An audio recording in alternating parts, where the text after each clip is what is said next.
الجنيه استقر، لكن السؤال ده أمان ولا هدوء قبل العاصفة؟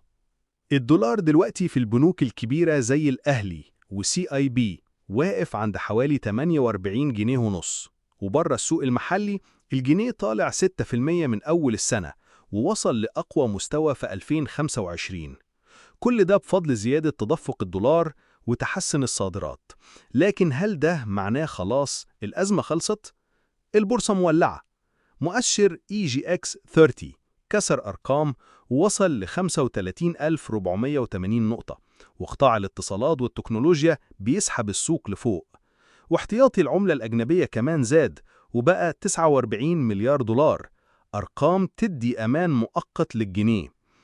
النمو في الاقتصاد المصري اتحسن، والسنة المالية اللي فاتت حققنا 4%، والتضخم بينزل من 16.8% ل 12.5% في شهر واحد، وفي توقعات ينزل ل 12.5% السنة الجاية. أرقام كويسة، بس لسه التحديات موجودة. السؤال بقى، الجنيه هيكمل في الاستقرار ولا احنا على أعتاب موجة جديدة من الارتفاع في الدولار؟ اكتب رأيك في التعليقات، واشوفكم الأسبوع الجاي مع أهم الأخبار الاقتصادية الجديدة.